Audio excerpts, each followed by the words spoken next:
When you have all that you want, you have all the resources, the awards, the recognition, the wealth, the influence, everything that you're currently pursuing after or building towards. What would you do with the life that you've got left? Now, I want you to think about that for a second. Visualize having everything you're currently on the hunt for. Visualize having everything that is currently on your vision board, or everything that you've set out as a goal has been actualized. What would you do with yourself? This isn't just speculation. We are literally living in that reality through what we may refer to as the greatest revolution in human history, which is artificial intelligence. AI is already handling things like our emails, our workflows, it's writing code, it's taking over our jobs.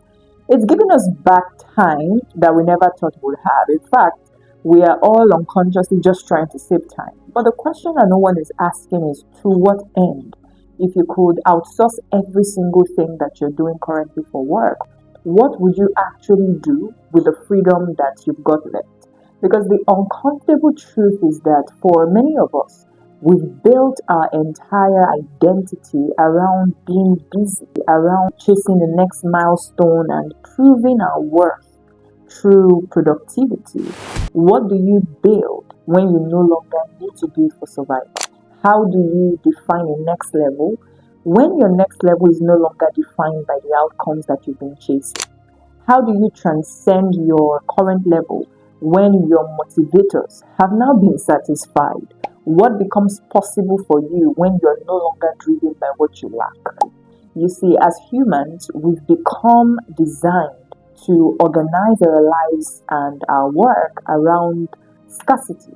And to be fair, that's just the design of a capitalist society. So our fundamental drivers and personal ambitions, even when communicated as noble, is shaped by the assumption that there isn't enough. Even our pursuit for growth, for influence, for advancement through, strata or status, for security or recognition, is simply predicated on the idea of scarcity, that there isn't enough time, there isn't enough money, there isn't enough status, there isn't enough resources. It's also why we compete. It's like we're all trying to scramble for what we've got left. And so when we step into what I refer to as the genius threshold, where who you've been and all that you've done collapses under the weight of who you truly are and what's necessary for what's emerging within you, what happens is that your life suddenly begins to feel chaotic because it exposes you to abundance, which is not familiar. Because abundance is not just money as you know it. Abundance is freedom. And the reality is freedom is a burden. Scarcity provides you with specific direction because it's precise.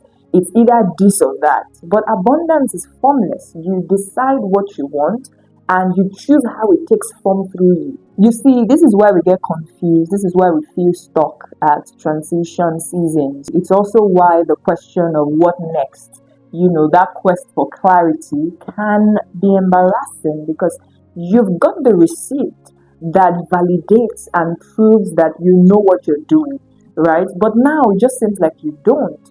At this point, you may try to grab someone else's blueprint and start chasing again. So you look for someone with the most semblance to the life that seems to call out to you, that is insisting on expression. And while this can be a good thing to begin, right, because it's beautiful when we encounter human possibilities or human models of the life that we want to live or the experiences that we want to have, but it can quickly become another chase because what's happening is you're mirroring someone else's desire instead of sourcing your own.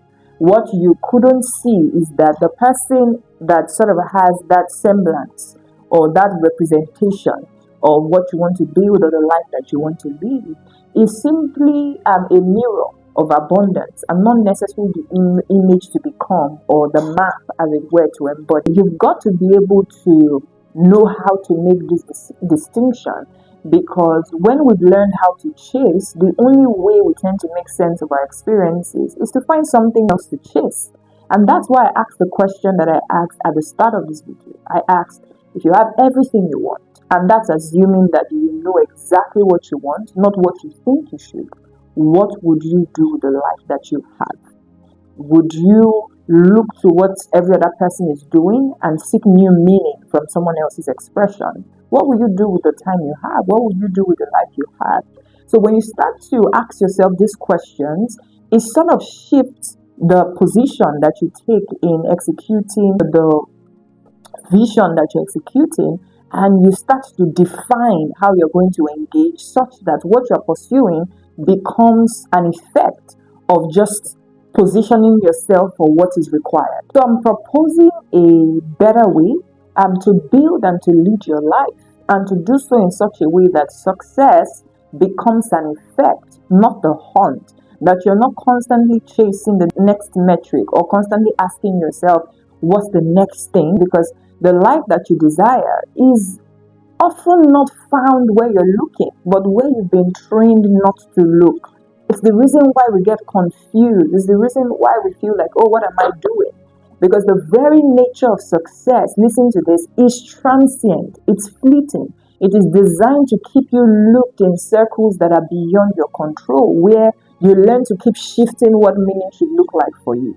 And the problem with this is how harder it will now start to seem to decode your own possibilities and to build a life and work that not just fulfills you, but also compensates you fully. Because I find that sometimes we oscillate between conversations of meaning and resources, and the truth is they are not mutually exclusive. One is simply the operating system, and the other is the effect. They go hand in hand. However, the thinking that powers the kind of results that I believe that you're seeking in your life is to stop chasing and start building permanence. Is to stop hunting for the next thing and start building what hosts whatever the next thing would be, such that it can always manufacture itself. Now, what I means is you want to tilt towards building out the kind of structures, the systems, and the expressions that cannot be undone by shifting trends or say the volatility of the market or even the uncertainty of the future. You want to be so anchored deeply in your genius, so much so that even when whatever you're doing gets disrupted, there is a recognition of the timelessness, the bareness of the essence behind your expression, that you can always manufacture new form. So to build permanence is to build from your genius. And by genius, like I've always said, I don't mean your talent, I don't mean your IQ, I don't mean achievement, I don't mean being special. Genius is not a compliment, it's a code, it's the irreducible essence of who you are. It's your underlying blueprint and your life thread, the thread that runs through all of your life's expression, good or bad. It is the you that insists on expression whether or not anyone pays attention, or whether or not even you want to pay attention. So you can dress it up in different roles, through different seasons, in different careers, but it never leaves you. And so permanence is building one, a quality of life where you are identity fluid and identity mapped at the same time. That is, you are not defined by what you do or who you are now. You can expand, you can shift, you can reinvent yourself, you can hold contradictions without feeling like you're betraying yourself. And at the same time, you have a clear sense of the coordinate of your genius that is required for expression based on the season of life that you're in. That's what it means to be identity fluid and identity mapped at the same time. So for example, you can be everything, right? You are whoever you say you are. And at the same time, you recognize that at a certain season, you're required to say be a certain kind of leader, or you're required to be a devoted mother, or you're required to be something, right? So you are not absorbing that necessarily as the totality of you, but you have the recognition that this is necessary at this jurisdiction of my life. Now, secondly, permanence is building a quality of work that outlives applause. It evolves with you through depth, refinement, and progressive mastery. And it becomes unignorable over time while offering you the dual benefit of intrinsic fulfillment and actual rewards, whatever that's going to look like for you. So permanence is not just building out work that is unignorable. It's also being anchored on who you truly are. And so we must think to ourselves intentionally to identify the kind of life that we are building, the kind of work that we are leading, and the kind of experience that we are creating for ourselves and for the world around us. It's essential to recognize that you never truly get what you chase, because as long as you're chasing, the object of your pursuit would keep moving. So instead of chasing, what you want to do is you want to build in such a way that the chase becomes the effect. That by building permanence, you are positioning for exactly what you seek. Build permanence and the success will follow.